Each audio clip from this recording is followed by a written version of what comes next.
Good evening, I'm Andrew Natsios, the Director of the Scowcroft Institute of International Affairs at the Bush School of Government and Public Service here at Texas A&M University. We're pleased to have my good friend Winston Lord. We serve on the board of directors for some years now of the Committee on Human Rights in North Korea, subject both of us are very interested. We can even talk about that. It's an oxymoron. Yeah, it is an oxymoron. But it's a pleasure to have Winston with us, one of our most distinguished diplomats in the last 50 years, more than that, since the Cold War period, who was there, present at the creation of our relationship with China, one of the leading hands in public service expert. He was in the meetings. I read it in the book, but you reminded me, and virtually all of the meetings that President Nixon and Dr. Kissinger had with Zhou Enlai, Mao Zedong, and Deng Xiaoping, Ambassador Lord was present, and he was the trusted deputy to Henry Kissinger. Of course, we have Dr. Herman here this evening, who also served at the NSC under Dr. Kissinger and has a lot of amusing stories. Well, and Ambassador Napper is here in the front row as well. So we have some other people who served in the administration. I don't think, Larry, you're that old yet that you served then. I just missed Nixon. It was Ford who signed my commission. Oh, okay, okay. So I'm not going to go through Ambassador Lord's bio because it's so long it would take the entire hour to go through it in depth. But he is the chairman emeritus of one of the leading NGOs in the United States, and one of my favorites, the International Rescue Committee. He's the former ambassador from the United States to China. He served for 4 decades at the center of U.S.-China relations. And from 1969 to 73, he was on the National Security Council staff and special assistant to Dr. Kissinger. This is during the Nixon administration. From 1973 to 1977, he was at the State Department, the State Department's Director of Policy Planning. That is the think tank and the center of strategic thinking in the State Department. It's a very powerful position. And from 1977 to 1985, he was president of the Council on Foreign Relations, certainly one of our most distinguished and leading foreign policy institutions in the United States. In the 1990s, he served as the chairman of the National Endowment for Democracy. Again, Andy Card, our former dean, is now the chairman of the NED. And then at the Carnegie Endowment, he was chairman of the Carnegie Endowment National Commission on America and the New World. He served as Assistant Secretary of State for East Asia, I think during the Clinton administration. Is that right? Yeah. He is a graduate of Yale and then graduated first in his class at the Fletcher School, where he got his master's degree. He has several honorary degrees. All these years, I thought you were a fluent Mandarin speaker. I was shocked this evening when you told me you were not. I can explain that. Okay. So it is indeed a pleasure to have Ambassador Winston Lord here, who is going to talk about his new book, which you saw outside. If you haven't bought it already, you should on the outside. They're running out of copies, Kissinger and Kissinger. And I'm going to let you, Winston, talk about how this came to be. It's a wonderful book because it's easy to read.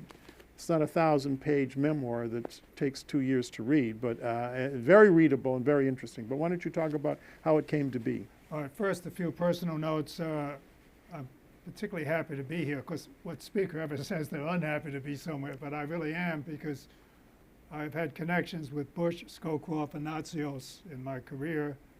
President Bush, I was in charge of briefing him on China before he went out to become liaison chief, sort of de facto ambassador. And I've faced him across the tennis court. He's a good player. He was a good player, by the way, particularly at net. Brad Scowcroft and I worked together during the Nixon and Ford administrations. And Andrew, as he just mentioned, we served together in this committee. But his career, you talk about versatility and long bios. Here's a person who has served in state government and federal government, been a lieutenant colonel in the Army, fought in the Middle East, headed AID for many years, was an envoy to the terrible situation in Sudan, has taught, has led think tanks, including World Vision. So the list goes on and on. So it's a pleasure on all these grounds to be here this evening. Now, this book came about more or less by accident. About 4 or 5 years ago, I and another colleague ran some panels on Nixon foreign policy initiatives for the historians, videoed panels.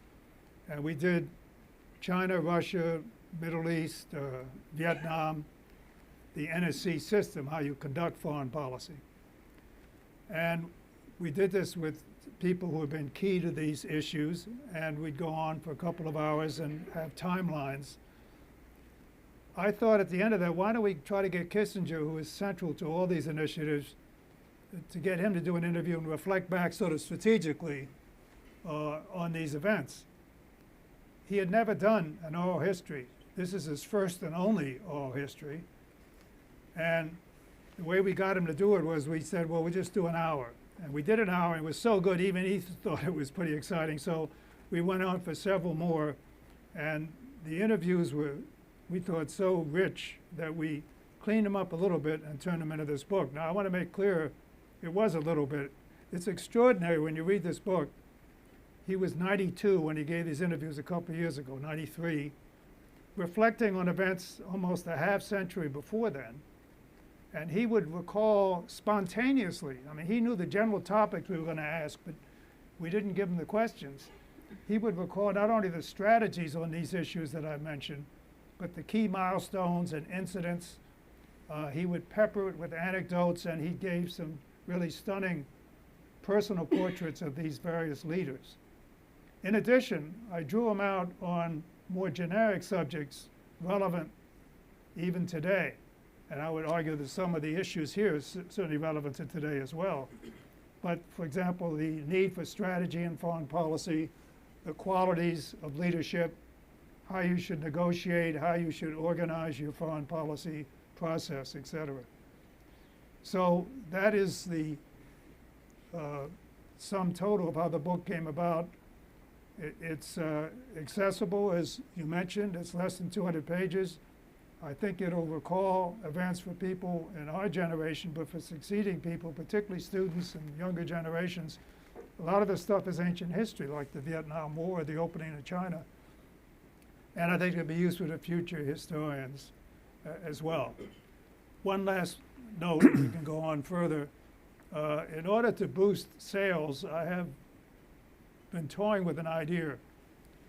I don't want to drop names, but one of my good friends is Tom Brokaw. And he heard about the book through his iPhone, which is, of course, fairly small. So it cut off the last 2 letters of the title. And he read this, and he got very excited, went out and bought 20 copies because he thought he was buying a copy of Kissinger on Kissing. So we think we might change the title to boost sales. I saw a number of polls over the years about how historians view different secretaries of state, and they ranked them as to who the greatest secretaries of state since World War II were. And I was intrigued how consistent 2 secretaries were in those rankings. Kissinger was almost always listed as the greatest Secretary of State since 1950. I don't think they'd included Marshall and Dean Acheson, who certainly were in that category. And Marshall's one of my great heroes. And then second was always Jim Baker, interestingly enough. Well, first of all, I wouldn't quarrel with that. I would also put George Shultz in there. Yes. Ronald Reagan was a strong president. He had instincts. He had certain principles that he believed in. But Shultz is the one who translated this into action. So I think, now I happen to be bipartisan. I'm a flaming centrist. I'm a political appointee of both Reagan and Clinton, which is a good trick if you can do it. But it so happens that the 3 we're mentioning are all Republicans, at least Republicans as they were then. I didn't want to say that because people would say I was biased. No, but it just happened that way. But without getting into current affairs too much, too soon, they're not the Republicans of today. They're Yes. Republicans in those days. One semantic nitpick on Kissinger, a lot of his major work, including in his book, was done while he was National Exactly. Security Advisor. So Exactly. I always put him together with his, at one point he was wearing both hats, by the way. He was National Security Advisor and State Department. And I said this made interagency coordination rather easy. He would send a memo from State to the White House, and the White House would carry out the memo from the State Department. It's a nice way to do it. But so I think semantically you've got to mention his time as National Security Advisor as well. Well, let's talk a little bit about Henry Kissinger, his operating style, because you talked about how he would get angry sometimes and there'd be explosions once in a while, and he was a little secretive. Talk about how it was to work for him. Right. Well, in the introduction of my foreword in the book, I paint a personal portrait of him. Obviously, I'm loyal, have tremendous respect and affection, so I rounded off a few edges, but I did introduce some of the dark side as well. In fact, I quit about once a week. But he was very demanding in the good sense. Yes. He stretched me intellectually, strategically, in ways that are hard to describe concretely, but he made me think in long-term strategic terms the way he did. He would push people hard if he thought they had certain skills, but he was very good. You know, for example, I was a pretty good writer, so I did speeches for him and a little bit for the president, and did a lot of the memos for him to the president. But he would push me very hard because he knew I could write well. Some other staff person might be a good negotiator or researcher, but he had the sensitivity to understand. But he was really demanding. I'll give you an anecdote, which is 50% true. Certainly the spirit of it is true. It would go something like this. Henry would ask me to draft a speech on a particular subject. So I came in with a draft, and the next day he called me into his office and he said, "Winston, is this the best you can do?" I said, "Henry, I thought so, but let me take another crack at it." So I go back a few more days and I really work at it. I come back in, a day or two later he calls me and he said, "Are you sure this is the best you can do?" I said, "Henry, I think so, but I'll try it again." This goes on through 6 drafts. And I'm getting a little annoyed. I finally, on the 6th draft, when he asked me this question, "Is this the best you can do?" I said, "Henry, I have tweaked every paragraph. I've looked at every semicolon. I've brushed this thing off to a fare thee well. I cannot improve it any further. It's the best I can do." So then he smiled, turned to me and said, "In that case, now I'll read it."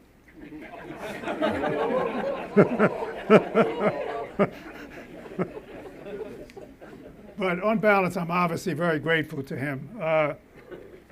He had a great sense of humor, which was important at times of stress. There was no question he yelled at his staff at times when he wanted excellence, but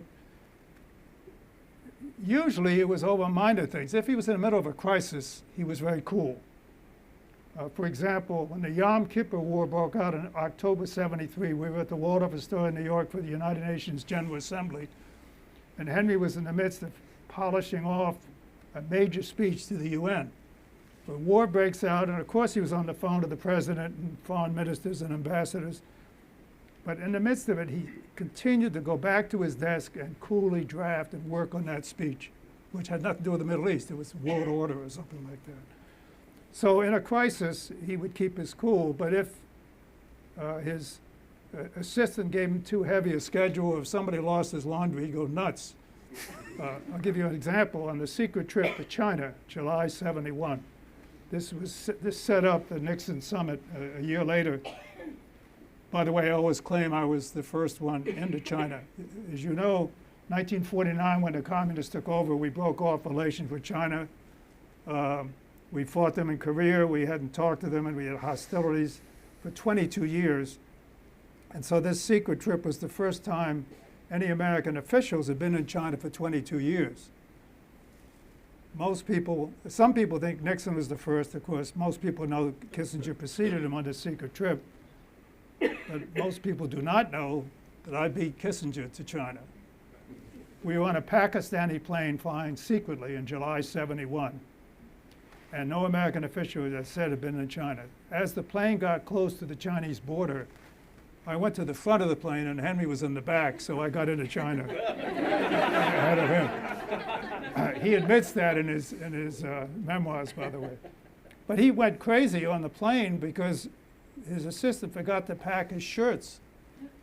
And so he had to borrow one from a staff member who was about 6'3", and he went around looking like a penguin. I, of course, said to Henry, you haven't even started negotiating with Zhou Enlai yet, and you've already lost your shirt. And then the shirt had a label that said, made in Taiwan. So we had a lot of laughs, but of course, tremendous drama, and I'll always be grateful to him. He hired me because I dissented. He didn't like yes men. I could say yes women too, but there weren't too many women in those days, unfortunately. When I first went to the NSC, when he was NSC advisor in '69, I was sitting across what is now the Eisenhower building and sending memos over and helping run the NSC system with another colleague.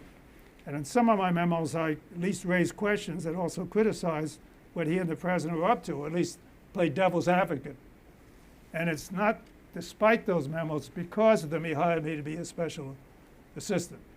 So he didn't like mushy or sentimental advocacy, but he respected and welcomed differing points of view. Anyway, he is the most remarkable man I've ever met. He has his flaws, who doesn't? He would drive me nuts at times. I'm a rabid sports fan, and I shouldn't say this in Dallas, but I'm a Redskin fan, and you guys just clobbered us. But he would always call me, just as the Redskins were about to kick off, he'd call me and make me work on a speech. By the way, in football, I'm sorry you guys didn't take down Clemson, but anyway, there's still a chance. So those are some of his attributes. That's a dangerous thing, Winston. I would not get into that here. I made a critical remark about a certain football player at a local grocery store, and this is not a young kid, it was an older guy, and he stared at me. He said, "What did you say?" I said, "Well, I mean, the behavior of this particular football player needed some cleaning up," and I thought he was going to drag me across the counter at the checkout. And I realized that you do not discuss certain subjects. Well, no, but I think I came across the wrong way. I was expressing my support for the Aggies and hoping they had beaten Clemson. I wasn't saying, why didn't you beat them? I was saying, I hope you would. Because I'm sick and tired of Clemson and Alabama. I'm a great sports fan. Okay. So tell us your impressions in these meetings of Zhou Enlai, of Deng Xiaoping, and of Mao Zedong. You were in a number of meetings. Well, I literally was in every. You said virtually. I have to strike virtually. Every one? Yeah. Okay. Well, so what was your impression of them? Nixon, Ford, and Kissinger. Well, let me take Mao and Zhou in the opening. I was in 5 meetings with Mao, and in one of them, the world didn't know I was there. There's a picture in this book. We went to China in '72 for the Nixon meeting. I was in charge of his briefing books, although everyone else did the major contributions. And I'd been on a secret trip, so I'd been Henry's right-hand person, not only in this, but in Vietnam and Middle East and Soviets and so on. An hour after we landed in this historic trip, Zhou Enlai came back to the guest house and said that Chairman Mao wanted to see Nixon right away. This is a little bit like being an emperor, because he sort of summoned you without any forewarning, but we were delighted because this meant that Mao was putting his stamp of approval in this controversial breakthrough right at the very beginning, telling his people, telling the world, telling his cadre, I'm behind this thing, not waiting to the end of the visit. We thought we'd see him when he'd wrap it up. So Nixon asked Kissinger to go along, and to my eternal gratitude, Henry asked me to go along because I'd done all the work, and it relieved him to have to be the note taker so he could focus on the meeting and so on. The trouble is, Nixon did not include the Secretary of State, Bill Rogers. He thought there might be another meeting with Mao, which is naive. You don't get 2 meetings, but he would have taken Rogers there. But he was running foreign policy out of the White House, as you see in this book, and he relied on Kissinger, and so it was rather embarrassing. So at the end of the meeting with Mao, the Chinese came in with photographs of the 3 of us, 3 Americans and all the Chinese, Mao and Zhou and so on, and a communique announcing this. And Nixon turned to Zhou Enlai and said, Mr. Lord was never at this meeting. And he was right, what he was doing. And so they took me out of the communique, they took me out of all the photos. Nobody in the world knew I was in the meeting except my wife, who was born in Shanghai. I don't keep anything from her, for several years, because they didn't want to humiliate Rogers even further. It's one thing to have the National Security Advisor there and not the Secretary of State, but to have a 30-year-old punk there as well without the Secretary of State was just too much. So I think it was a nice gesture. And anyway, 2 years later, Joe and Lai gave me the picture in this book to prove that I actually was there. Now, Mao and Joe were totally different. Mao, the meeting, he was quite sick, as we've turned out to know later, so this doctor didn't even want him to participate. So it was only an hour's meeting. He had to make a big effort. But even there, he radiated magnetic force. I know these are cliches, but if you went to a cocktail party and Mao was in the corner, an unlikely scenario, but you would just feel the power emanating from this person. He spoke as a peasant, though. He spoke aphoristically in similes and allusions, some of which you don't always understand. You don't know whether it's your stupidity or he's a little senile, you know. But the point is that he, rather than going into depth, Nixon kept asking him to try to talk about key issues at length, and he said, no, that's up to Joe and Lai. So he would just give a sentence or two and casually go from one subject to another. So when we came out of the meeting, Henry and I compared notes, and we were a little disappointed there wasn't more substance. But we realized over the next several days, as we negotiated with Joe and Lai and covered these issues, that Mao very skillfully had managed to have a brushstroke in each case to give the strategic framework for the subsequent conversations. He had a sense of humor, somewhat bawdy, but he didn't have the elegance that we were already used to with Joe and Lai, who was a Mandarin who would hold forth with tremendous flair. But the interesting thing between the two of them was, as you know, Joe and Lai lasted. Mao got rid of a lot of his lieutenants. And one way he lasted was being, frankly, subservient. So the most charismatic leader that Kissinger's ever met, namely Joe and Lai, and frankly I've ever met, the most dominant, the most impressive, in the meetings where he was with Mao, was not only silent, he was almost obsequious. It was almost sort of sad. But clearly he was an extraordinary person, and in his meetings with Nixon and with Kissinger, most amazing conversations, and I was privileged to be note taker. Joe and Lai knew his brief, of course, never used notes, so therefore Nixon made sure he didn't use notes. He could talk strategically, philosophically, historically. He had a sense of humor, but also a sense of sort of reminding you they're the Middle Kingdom with their history. For example, Kissinger asked him once, what do you think the impact of the French Revolution has been? And Joe and I said, well, it's too soon to tell. So anyway, he made gestures that were really quite extraordinary. I mean, he would send his personal physician over to our guest house when one of our staff members was sick. Another one, to show his subtlety, happened on one of our trips, this after the Nixon trip, a later trip.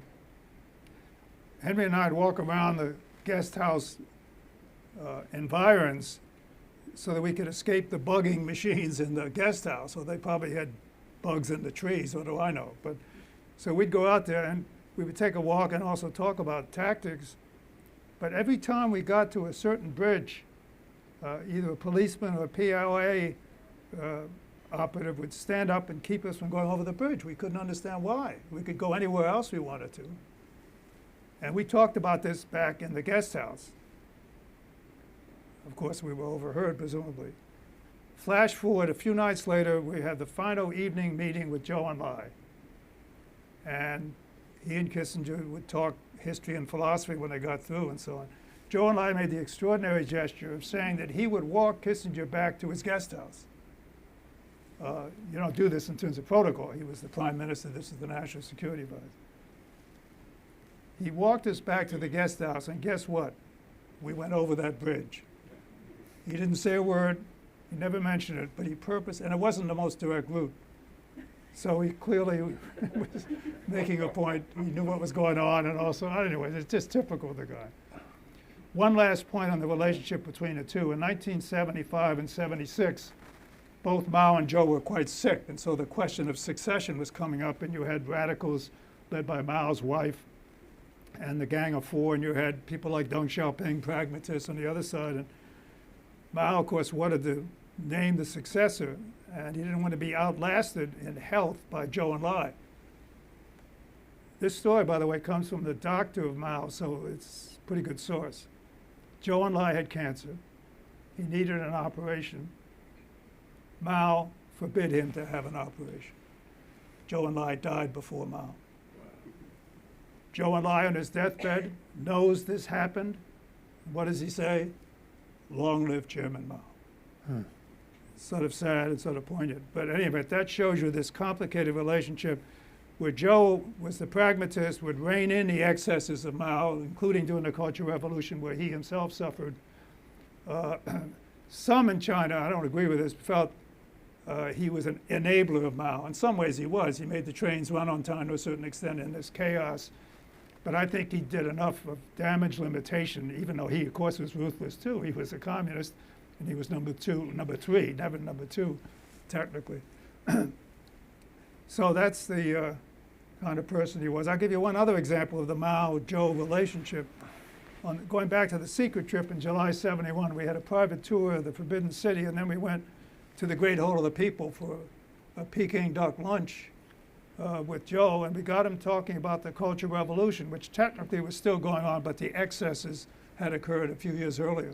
He himself was locked in his office by the Red Guards, and of course was aghast at some of the cruelty that went on. But he had to be loyal to Mao, right?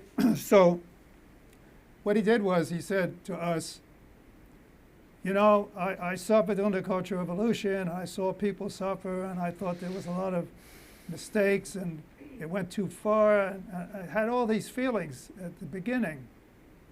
But it just shows you how much vision the chairman has, because he could see that we needed to shake up the bureaucracy, we needed to restore the communist spirit. And once again, the chairman was much more far-sighted than I was. So the transcript and the minutes of the meeting go to Mao, and he's very happy to see this, but he's also indicating to us he thought it was a pretty terrible operation.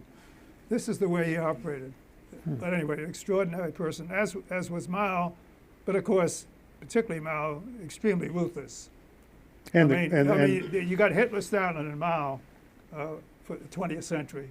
And in terms of people indirectly dying, in addition to executions, if you throw in famine and great leaps forward, I think Mao probably gets the gold medal in that. I'm not saying he's worse than Hitler or Stalin, who wants to choose.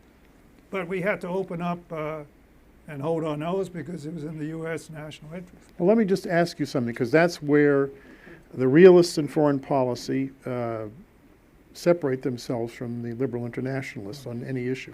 And I'm not in either category. I deal with the world as it is. I met one of the warlords who had killed 80 or 90,000 people, slaughtered them, and raped, his people raped something like 20,000 women in Darfur. But I met with him secretly, and we had no cable. This is when I was envoy to Sudan for President Bush, because I knew I would have been impeached because he's a war criminal. Why did you meet with him? Well, later, after I left office, I wrote a history of Sudan, and I said, well, I threatened him in the meeting, and I didn't notice it until after I left office, but someone said from the UN, he said, you know, after that meeting, there was a precipitous drop in the number of people killed, civilians killed. Good for you. And it's because you threatened him. Right. Well, if I had ever done that, people would have, why did you meet with a war criminal? How else are you going to influence people if you don't talk to them? So one of the things that divides the liberal internationalists, and I'm an advocate, and so are you, of human rights, but how do you influence things if you don't talk to people?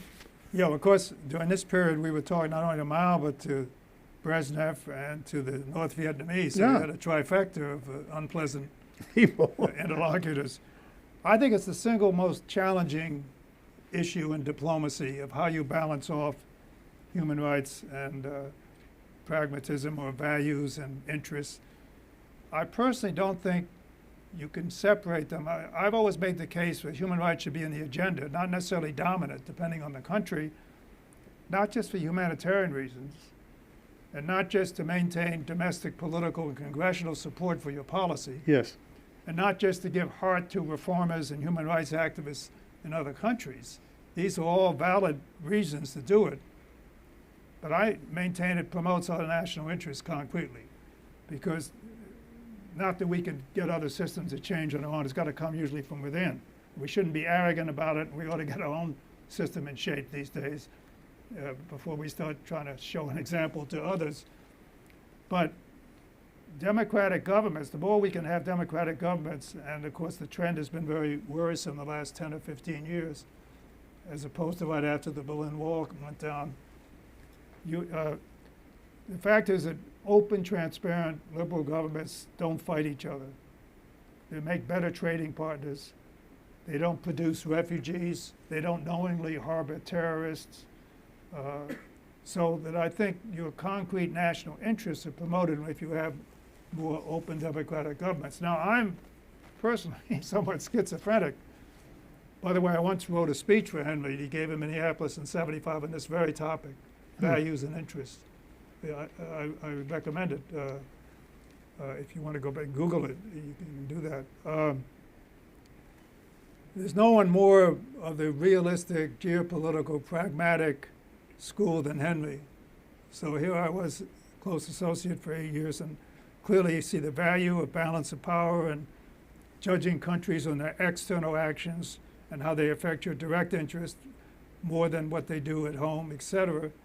That's one part of me and my approach, but my mother took Eleanor Roosevelt's place in the UN as ambassador to the United Nations Human Rights Commission and was a delegate in the UN. My wife got an award, a humanitarian human rights award from President Clinton in the White House, and I was chair of the National Endowment for Democracy. So I think I appreciate both worlds. Now, I don't want to give a long speech here, but basically it comes down to, I think it should always be in your agenda, but it can't be the dominant in some cases. With China, for example, horrendous what's going on, particularly in Xinjiang and Tibet, for what they're doing to their own people, and even the squeezing now of Hong Kong and Taiwan and so on. But you can't let it be the dominant issue when you've got national security and economics and global governance and non-proliferation and so many other issues. It doesn't mean you don't raise it, but it's not something you could make the be-all and end-all of your relationship. You're just going to have to live with it. And in some cases, you've got a terrible regime and you don't have many economic or security interests, you can sort of devote all your time to pushing this. So I believe it should be an agenda. I would put it higher on most agendas than Henry would, for example, obviously. What did he say in this speech that it was so? Well, he made the point that you have to do both, and that they're not necessarily separate. But he would pretty much along the lines of what I just said. He doesn't stress the concrete national interest argument as much as I do. And he still believes that there's only so much we can do to change other countries' systems, and we really ought to judge and work with them concretely on areas that affect us directly. So it's not that he doesn't care. I mean, he obviously, I'm not going to put him up as Mother Teresa, you know. But it's not as if, he would work very hard, for example, with the Soviets on getting Jewish people out of the Soviet Union, even though he was against the public congressional legislation to that effect. And he would raise these issues. But I'm not going to pretend that he's an overwhelming human rights advocate, but it is equally unfair to say he doesn't care about it. 17 members of his family was wiped out in the Holocaust. So he has a great penchant for thinking about stability so that these kind of horrors don't happen. And stability means sometimes dealing with unpleasant people. characters. Absolutely, yeah. Absolutely. So when you finished the book, you obviously let him read the text. Right. What was his reaction to what he said? He's very pleased. He's very pleased. Well, he should be. I mean, it's it's good he said it. He said it. Well, sometimes people don't like what they like say, it. you know. And trust me, regret when it. you read this, it's amazing. Somebody, as they say, 94, reflecting on events 50 years earlier, spontaneously. And I promise you, this is 90%. We took out a few repetitions, few awkward sentences, but it's extraordinary the way he speaks. I mean, if he was speaking at the age of 30 on contemporary events, it would be impressive. So he was pleased. He felt that. Are you saying when we get to be 94, we're going to become doddering? I'm doddering already compared to this guy. He's amazing. No, so I think he's pleased with it. I think he feels, as I do, this thing was never going to be a bestseller because it's about events several years, 40 years ago, although there's a lot of stuff in there that's new on, as I said, leadership and negotiations and strategy. But I think for future generations, this is, as I said, going to be very helpful, and it's very accessible and future historians. So I think he realizes that this book will be there for the future and be a very useful guide in addition to these voluminous memoirs. I am happy to say it's going to come out in Chinese and Russian editions next year, and this week it's coming out in a German edition. Ah, excellent. But it's not a bestseller. So, Unless you all help me here. so one of the things it's mentioned at the beginning, I don't know whether it's you who mentions it or Henry mentions it, Dr. Kissinger mentioned it, and that is that a grand strategist has to see the whole world as in a unified sense, in that what happens in one country affects what you do in another country. And I'll give you an example in terms of North Korea. People wonder why the North Koreans won't negotiate the elimination of their nuclear weapons. I don't think they'll ever do it. And this is why. I mean, when President Obama sent the troops the Air Force in to take out Gaddafi, which we helped the insurgents on the ground do, and then they killed him and they actually tortured him to death. The North Korean Foreign Ministry issued a statement, formal statement, not a rumor, and it said, we now know what happens to countries that give up their weapons of mass destruction when they're negotiating with the United States. They go in and kill the head of state that they negotiated with. Because, of course, President Bush 43 negotiated the agreement for Gaddafi. He didn't give up all of his weapons, but he gave an awful lot of them up. And then the United States, not the same president, I don't think that was President Obama's intention, but that's what happened. It sent a message to North Korea, and people weren't seeing the second and third and fourth order consequences of what they were doing in Libya and how would it affect other countries. But I think it's frankly, every time we talk with them, I think what happened in Libya is, and there were North Koreans in Libya when this happened, and they brought them all back home because they were worried they'd get infected by the revolutionary spirit of what happened to Gaddafi and exported to North Korea, which is probably not a bad idea. But so Kissinger appears in his books and in his memoirs and in your book to be focused on not just the immediate transaction that's taking place, but what the effects will be on our allies, on our other adversaries. Constantly, he mentions in the book, Dr. Kissinger mentions, they were worried about what effect the Chinese negotiations would have on the Russians, whether the Russians would become aggressive. Would you talk a little bit about that? Yeah, there's a lot of things here. First, I agree with North Korea. They're not going to give up their nukes. We can get into the Korean issue later. Yes. When you have questions from the audience, I'd be happy to talk about it. But I agree with it. You can make an analogy today. If the North Koreans see the present administration breaking the Iran agreement, not another incentive to make an agreement either. Sure. They're going to pull out. So you've always got to think of what you do in one area is going to affect another. And that's, by the way, we're talking about Kissinger, but you got to keep talking about Nixon. I mean, Nixon, they complement each other beautifully. And I've worked for 7 presidents. He had his dark side. He deserved what he got, but it was a shame and a loss. Because this guy's by far the best in foreign policy and strategy of any president I've worked for. But he had his demons, and he paid for it, and what he did was inexcusable. Although I think I've seen worse since, but we won't get into that. So they both felt, and it's in this book a lot, that you got to take the long view. You've got to know what is the repercussions of what you're doing, but how one country relates to another, as you say. Now, the Soviet-Chinese one is a classic example and is a major theme in the book. Both Nixon and Kissinger independently came into office wanting to open up with China. By the way, they barely knew each other. Here's Nixon, a conservative Californian, slightly anti-Semitic, hated the Ivy League and the East Coast, and the opponent of Nelson Rockefeller. Who does he pick who he had never met? A Jewish immigrant who worked for Nelson Rockefeller from Harvard. So it was a bold decision, even as he picked Patrick Moynihan to be his domestic advisor. Nixon had written an article in Foreign Affairs magazine, 1967, indicating we shouldn't leave China out of the world order. So his emphasis on opening China was for a variety of reasons, but above all, a more stable Asia and a more stable world if China was engaged rather than hostile and on the outside. Kissinger wanted to open up, but his emphasis was on triangular relations with the Soviets, and he figured if we opened up with China, not only would we be dealing with a quarter of the world's people, et cetera, but that this could help us with dealing with Moscow.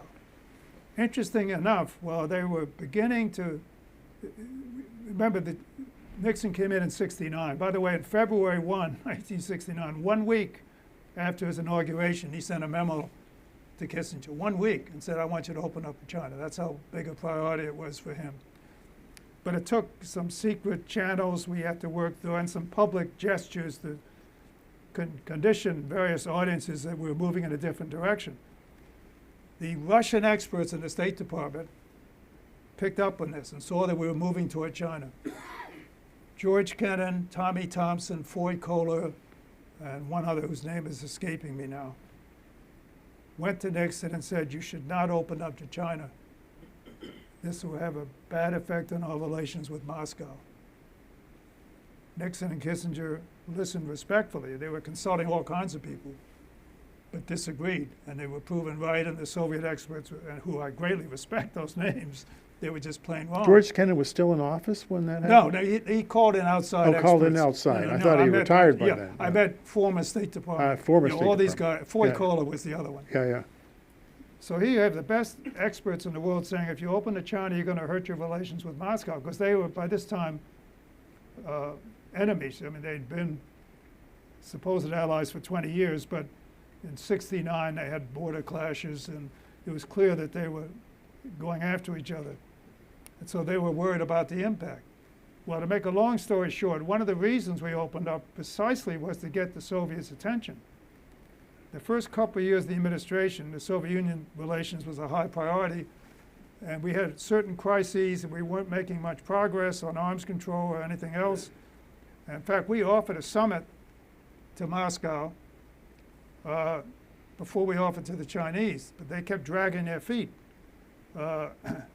So on the way on a secret trip, we're on a public trip in Asia to cover up the secret trip. We had one last gesture to the Soviets with the ambassador whether they wanted a summit before we went to the Chinese. They didn't know we were going to the Chinese, of course. And Al Haig, who's the deputy to Kissinger, called me on the phone in Thailand and said, no, they turned it down again. Anyway, I'm going on too long on this, but it gets to your point about the impact of one country on another. Within days of the announcement of Kissinger's secret trip and the fact that Nixon would be going the next year, the Soviets agreed to a summit.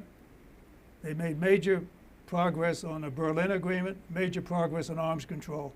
So we had immediate positive impact. And this is what Kissinger and Nixon, despite the Soviet experts' advice, figured out. But strategy, it isn't just relating one country to another, which is crucial. But it's also sometimes a sense of timing. I'll give you an example in the Middle East, which is in this book. When Nixon and Kissinger came into office, for many years, the Soviets had pretty much dominated most of the Arab world because of the arms sales. And they could look to the Soviets to protect them, they thought, against Israel. There were some exceptions, like Jordan and, to a certain extent, Egypt, that were somewhat friendly. But on the whole, the Soviets had quite a bit of dominance in the region. Kissinger and Nixon decided from '69 on they wanted to try to demonstrate to the Arabs, while being absolutely faithful to Israel, that they could get arms from the Soviets, but they couldn't get their land back or make progress on these other issues. And only we could do that as a friend of Israel and be able to be working with both sides. But it was premature. There was no way to sort of launch anything meaningful in the Middle East until the Yom Kippur War, October '73.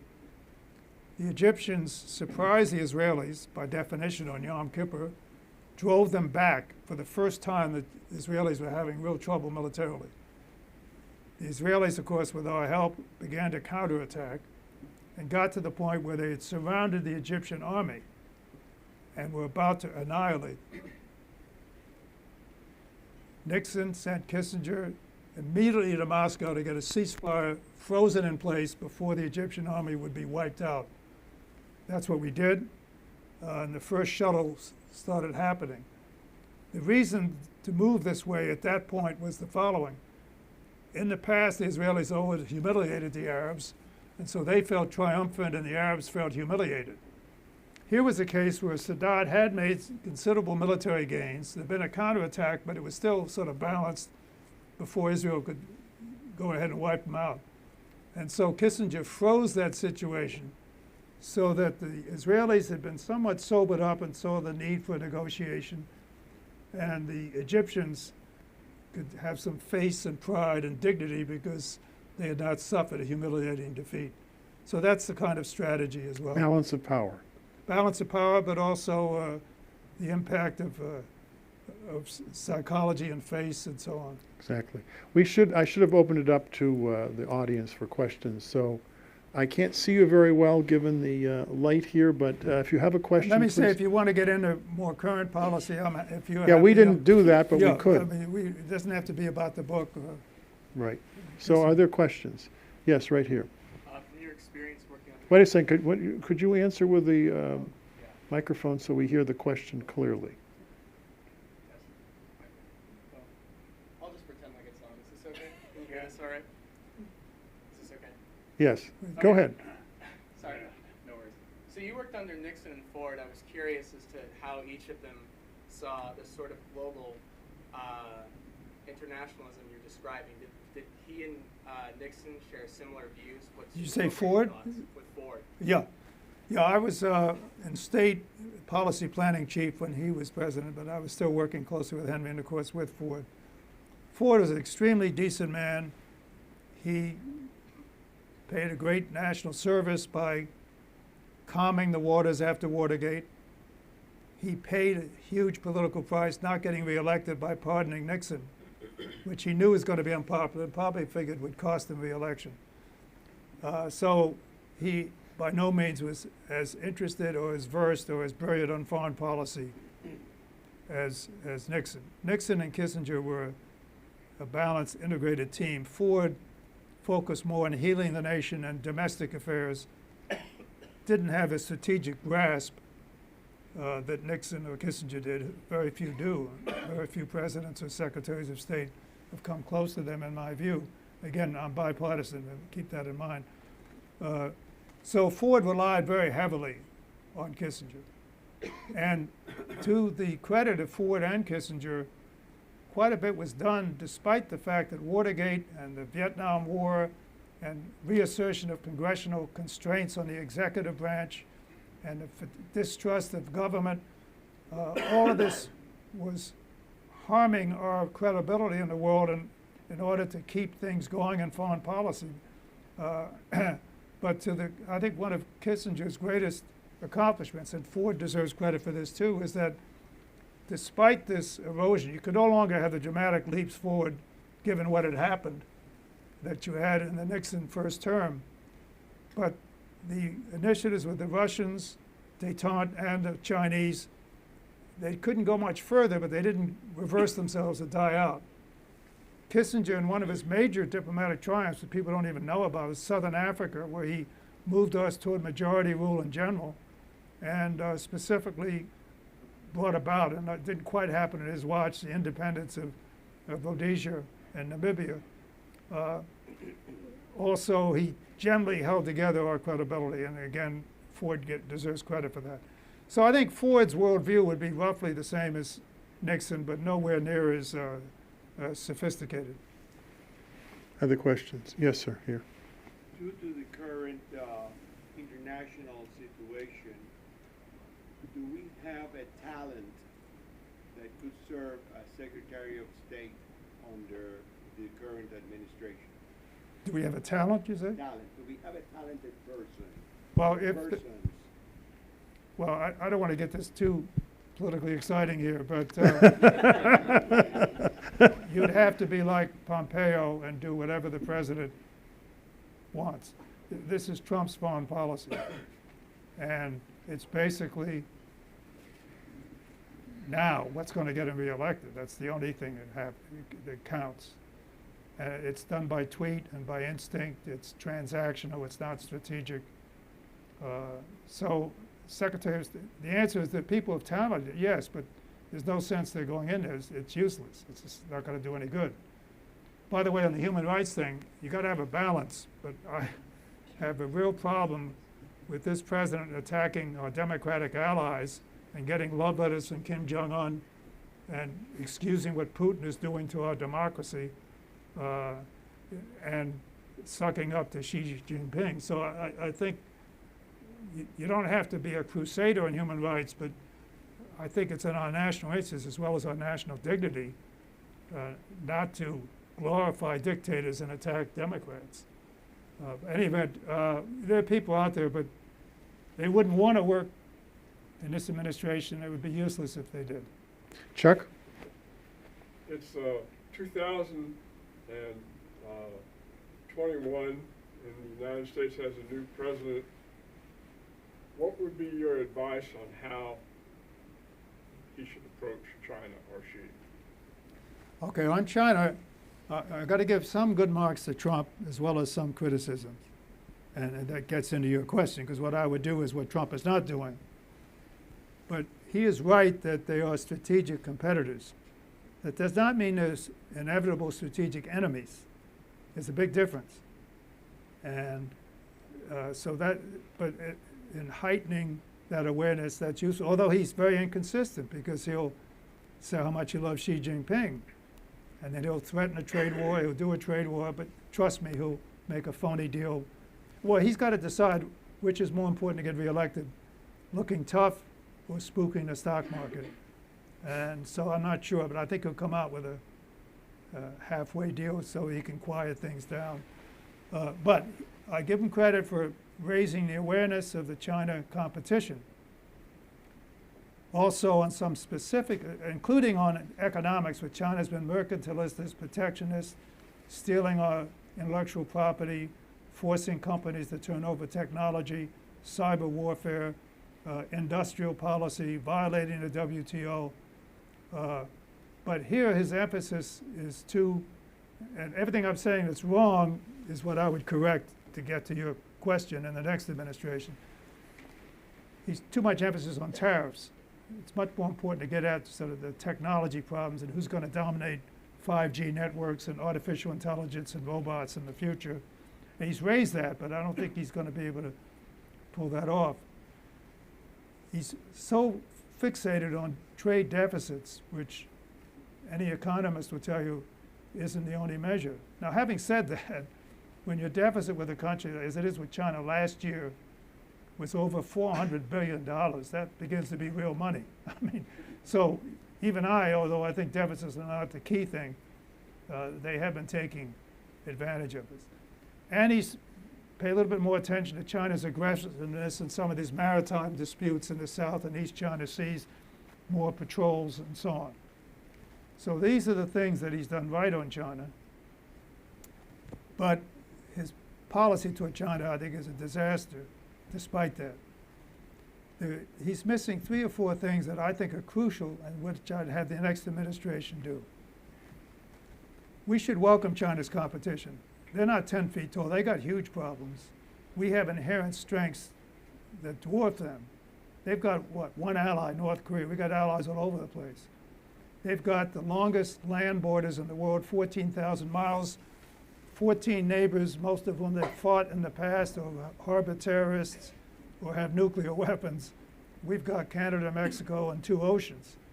We've got energy and technological and military and universities and demographic and immigration if we don't screw it up as we are now. So many advantages. We ought to welcome the competition, but China policy starts at home and getting our act together here, both getting over polarization, getting back to compromise and bipartisanship, and investing in our future so we can compete, whether it's R&D and technology in some of these major areas I mentioned, education, energy. So that's the first thing you do with the China policy, get ready to be competitive and welcome it as a way to get your own act together and strengthen yourself. Second one is to work with your friends and allies. Trade's another good example. Trump has put out several multilateral agreements that I think are in our interest. Iran kept them out of the nuclear business, at least for a while. Now they're beginning to cheat because he's lifted his pressure. We've left the field on climate change to the Chinese. And then in Asia with China, the single best thing we had going for us was a trade pact called the Trans-Pacific Partnership, which has many of the things that you now need beyond what you used to have, whether it's the environment or workers' rights, as well as some of the new issues like digital and state enterprises and so on. And that was a geopolitical balancing of China because they weren't in it, they didn't live up to the standards, as well as opening up markets for us. So you got to work with your allies. For example, they all have problems with the way China's conducting its economic policy, and we could have a lot more leverage if we work together with our allies, but instead we're picking trade fights with them while we're trying to press China. Thirdly, I've already mentioned the multilateral institutions. America is still indispensable, but we're not predominant. We're by far the strongest, but we now need help of other countries and other institutions. And so we ought to be playing to these strengths, not to mention soft power, namely projecting our values as opposed to loving dictators, and foreign aid, the kind of issues that Andrew has worked on all his life, that he'd be the first to tell you, not only important economically and humanitarian, but in terms of national security and world stability. So it's these broader issues, as opposed to the specifics of how you deal with each issue with China. It's this broad approach that I would recommend to the next administration. I've been in a couple of task forces of China experts. By the way, there is such thing as a China expert. That's an oxymoron. Nobody knows what's going to happen there, but people who watch China, we've come out with a policy along the lines that I've just mentioned. And that's to steer between 2 extremes. There are those who still feel that we don't have to change our policy, that engagement's all you need, and that we're as much to blame for the current tension and relationship, which, by the way, is at its most serious juncture since Tiananmen Square, at least. And so they say business as usual with China, and a little bit of self-flagellation. But then there's a growing chorus of considering China an inevitable enemy, and but if you consider that, they'll become one. And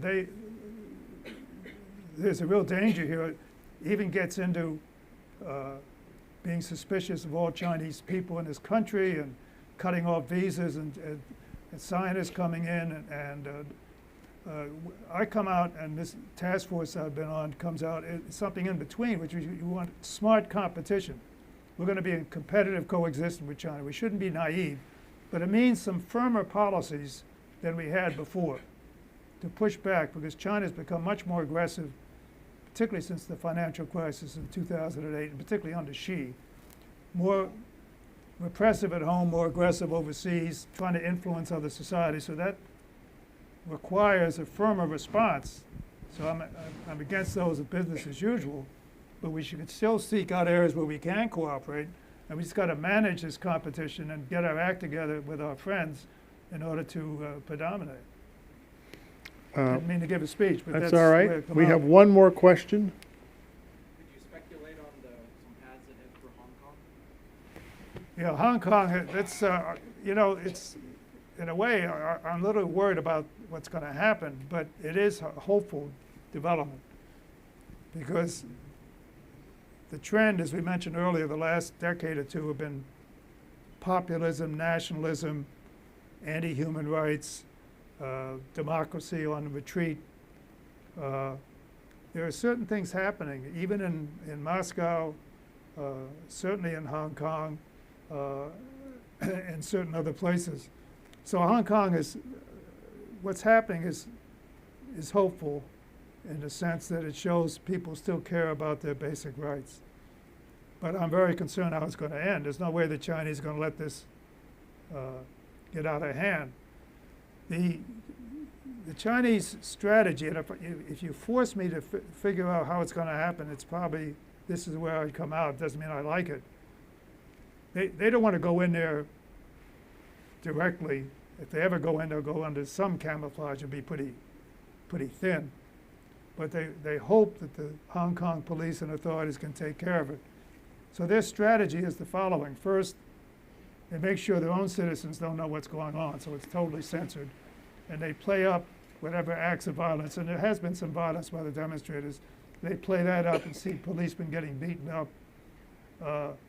They work on the tycoons whose business interests they're concerned about. They round up the key leaders.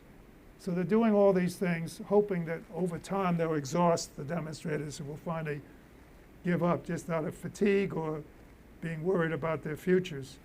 It worked in the last big demonstrations 5 years ago called the Umbrella Movement over a different issue. So that's, I think the most likely outcome is that this thing will gradually fizzle out. Now we have a deadline of October 1, the 70th anniversary of the Communist Party taking over China, and so it's going to be embarrassing if they have celebrations in Hong Kong is still going on. I'm sympathetic to the demonstrators because they're not getting what they were promised. And what kicked off these was the extradition bill, which meant, in effect, anybody, including Americans visiting Hong Kong, by the way, who the Chinese don't like, they can say they're a criminal and please extradite them to China, that terrible justice system, or injustice system. So this is a key issue for the Hong Kong people. There's been an erosion of freedom of the press. There's a lot of self-censorship. The rule of law is still relatively intact, but more and more Hong Kong is beginning to look more like any other Chinese city, and that's why they're worried about the future. That's a long answer, which isn't really very definitive because I don't know how it's going to turn out. I'm apprehensive about it. I think it'll end with a whimper, not a bang. And of course, do I want a bang? Because that could be terrible too. We all know about the Hungarian Revolution of '56. I think the Chinese will prevail without having to use force through the instruments that I've just listed. Thank you all for coming this evening. Thank you.